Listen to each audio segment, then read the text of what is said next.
Hello everyone, स्वागत है आपका हमारे यूट्यूब चैनल में। आज हम आपके लिए एक नया वीडियो लेके आए हैं। तो वीडियो को शुरू करने से पहले अगर आपने हमारा चैनल अभी तक सब्सक्राइब नहीं किया है तो चैनल को ज़रूर से ज़रूर सब्सक्राइब करें और बेल आइकन दबाना बिल्कुल मत भूलें, ताकि हम फ्यूचर में कोई भी वीडियो बनाएं उसका नोटिफिकेशन सबसे पहले आपको मिल जाए।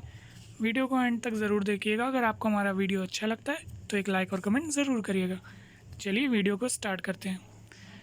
आज हम आपके लिए जो टॉपिक लेके आए हैं वो माइक्रो इकोनॉमिक्स का टॉपिक है, और वीडियो के अंदर ये सारे टॉपिक्स कवर्ड हैं जो कि मैंने एज अ इंडेक्स बना दिया है आपके लिए। तो इस वीडियो में हम डिफरेंट टाइप्स के प्रोडक्शन फंक्शन के अंदर जो टर्म्स आते हैं वो डिस्कस करेंगे, जैसे कि प्रोडक्शन फंक्शन होता क्या है, शॉर्ट रन और लॉन्ग रन में डिफरेंस क्या है, वेरिएबल फैक्टर और फिक्स फैक्टर में डिफरेंस क्या है, कंसेप्ट ऑफ प्रोडक्ट क्या है, TP, AP and MP, that is total product, average product and marginal product, law of variable proportion, what are the reasons and phrases of law of variable proportion, what is law of diminishing return and the relationship between TP and MP and AP and MP। तो चलिए start करते हैं। What is production function? We are aware that both consumer and producer are needed for a smooth functioning of an economy. A producer may use make of various input for production of goods or service. Production is an important economic activity as it enhances the utility of the product by changing it in the form needed by the consumers. Production refers to a transformation of input into output. Production function is an expression of the technological relationship between physical input and output of a good. So now let's discuss about short run and long run. What is the difference between short run and long run? Short run refer to a period in which output can be changed by changing only the variable factor. But in long run refer to a period in which output can be changed by changing all the factor of production. In short run, factor are classified as variable factor and fixed factor in short run, but in long run all the factors are classified as variable factor in the long run. In the short run, demand is more active in price determination as supply cannot be increased immediately with the increase in demand. But in the long run, both demand and supply play an equal role in price determination as both can be increased. So now let's talk about the difference between variable factor and fixed factor. What is variable and fixed factor? Variable factors refer to those factors which can be changed in the short run. For example, raw material, labor, power, fuel, etc. They may vary directly with the output. Fixed factor refer to those factors which cannot be changed in the short run. They do not vary directly with the output. Some examples are plant and machinery, buildings, land, etc. So now let's discuss the concept of product. What is product? Product or output refer to the volume of goods produced by a firm or an industry during a specific period of time. The concept of product can be looked at from three different angles, that are total product. Total product, the formula for calculating total product is average product multiplied by quantity. And marginal product, the formula is total product of nth term minus total product of nth term minus 1. And average product, the formula is total product divided by quantity. So let's discuss each one of them. First one is total product. Total product refer to the total quantity of goods produced by a firm during a given period of time with a given number of input.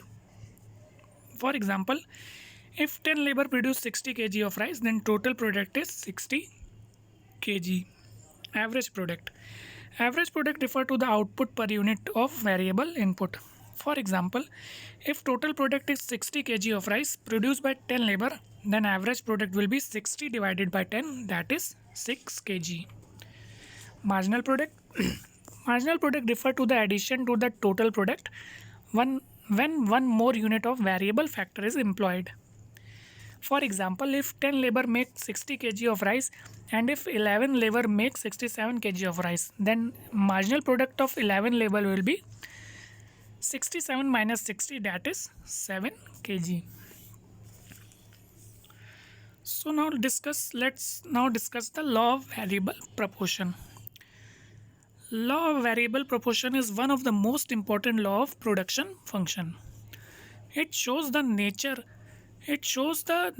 of rate of change in output due to change in the variable factor in the short run when one input is variable and all other input are fixed. The firm production function exhibit the law of variable proportion. Law of variable proportion states that as we increase the quantity of only one input, keeping other input fixed, then total product initially increases at an increasing rate, then at a decreasing rate, and finally at a negative rate. Law of variable proportion is also known as law of return to a factor or return to a variable factor. So now let's discuss the assumptions of law of variable proportion. First one is it operates in short run as factor are classified as variable and fixed factor. Second one is the law applies to all fixed factor including land. Third one is under law of variable proportion, different unit of variable factor can be combined with fixed factor. Fourth one is this law applies to the field of production only. Fifth one is the effect to change in output due to change in variable factor can be easily determined. Sixth one is the state of technology is assumed to be constant during the operation of this law. And the last assumption is it is assumed that all variable factor are equally efficient. So now let us understand law of variable proportion with the help of an example. Suppose a farmer has a 1 acre of land that is fixed factor, on which he want to increase the production of wheat with the help of labor that is variable factor. When he employed more and more unit of labor, initially output increased at an increasing rate, then at a decreasing rate, and finally at a negative rate. As we can see in the table that fixed factor remain constant as we cannot change the fixed factor. As we employ the variable factor that is labor, as we employed the variable factor, then initially TP increases at an increasing rate. As you can see, TP is increasing at an increasing rate, but MP is also increasing at an increasing rate. TP increasing at an increasing rate in first phase, and in second phase TP increasing at an decreasing rate and MP falls. This phase ends when MP becomes 0, that is TP reaches its maximum point at fifth level of variable factor is employed. As you can see, when fifth level of variable factor is employed, then TP reaches its maximum point and MP becomes 0. And phase third, when TP start decreasing and MP not only falls but also become the negative.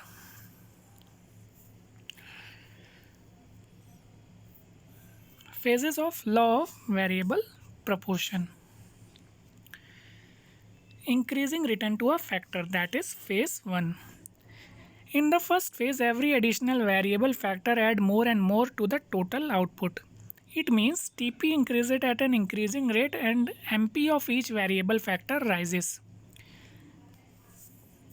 Second phase is diminishing return to a factor. In the second phase, every additional variable factor adds lesser and lesser amount of output.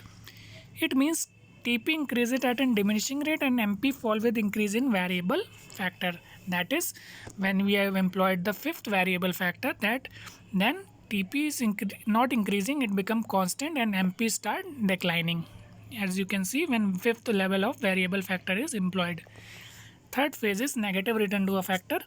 In the third phase, the employment of additional variable factor cause TP to a decline. You can see that when sixth variable factor, that is labor, sixth labor is employed in the last column, you can see that when the sixth variable factor is employed, then TP start decreasing and marginal product becomes negative. Reasons for law of variable proportion. The various reasons for three phase of law of variable proportion are: first one is reasons for increasing return to a factor. First one is better utilization of fixed factor. In the first phase, the supply of the fixed factor, say land, is too large, whereas variable factor are too few. So the fixed factor is not fully utilized. When variable factor are increased and combined with fixed factor, then fixed factor is better utilized and output increase at an increasing rate. And the second point is increase efficiency of variable factor. When variable factor are increased and combined with the fixed factor, then former is utilized in a more efficient manner. At the same time, there is a greater cooperation and high degree of specialization between different unit of the variable factor. Second is reasons for diminishing return to a factor. First one is optimum combination of factor. Among the different combination between variable and fixed factor, there is one optimum combination at which total product is maximum. After making the optimum use of fixed factor, the marginal return of variable factor began to diminish. Second one is imperfect substitute.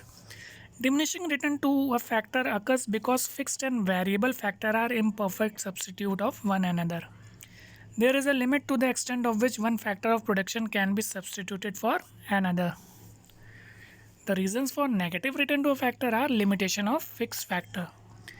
The negative return to a factor applies because some factor of production are fixed in nature, which cannot be increased with increase in variable factor in the short run. Second point is poor coordination between variable and fixed factor. When variable factor become too excessive in relation to fixed factor, then they obstruct each other. It leads to poor coordination between variable and fixed factor. As a result, total output falls instead of rising and marginal product becomes negative. So now let's talk about the law of diminishing return. So before starting, let me tell you, law of variable proportion is an extension of another famous law that is known as law of diminishing return that we are going to discuss. Law of diminishing return states that when more and more unit of variable factor are employed with fixed factor, then marginal product of the variable factor must fall. It means that marginal return diminishes when proportion between variable and fixed factor increases beyond a point. This law is also known as law of diminishing marginal product. As you can see in the table, MP marginal product falls when more and more unit of variable factor, that is labor, are employed with the fixed factor, that is land. As you can see, when more and more unit of variable factor are employed with fixed factor, the MP start falling. This law considered only falling phase of MP and ignores the phase of increasing marginal product.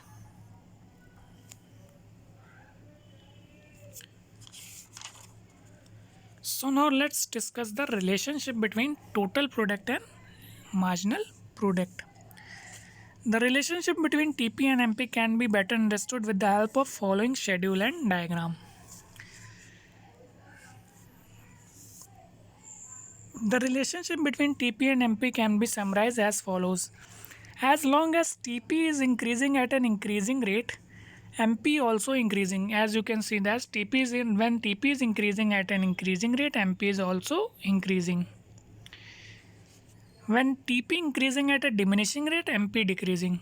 As you can see that then TP is increasing at a diminishing rate, MP is decreasing. From fourth level of variable factor, you can see that MP is decreasing at a diminishing rate.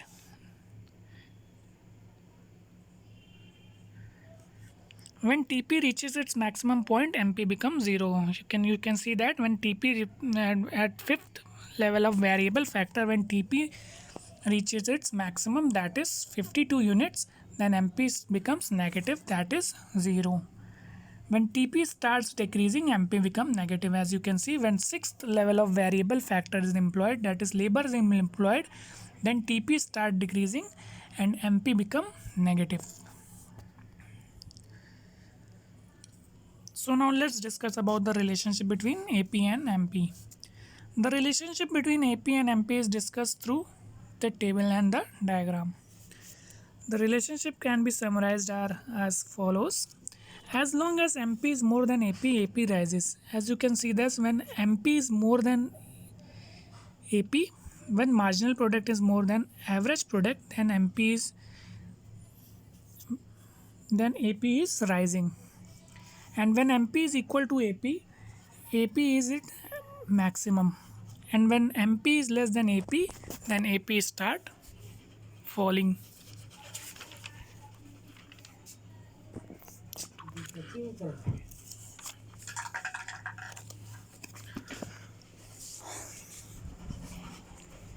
So that's all what I have tell you about the uh, production function. If you have any query regarding this, then you can comment me in the comment box.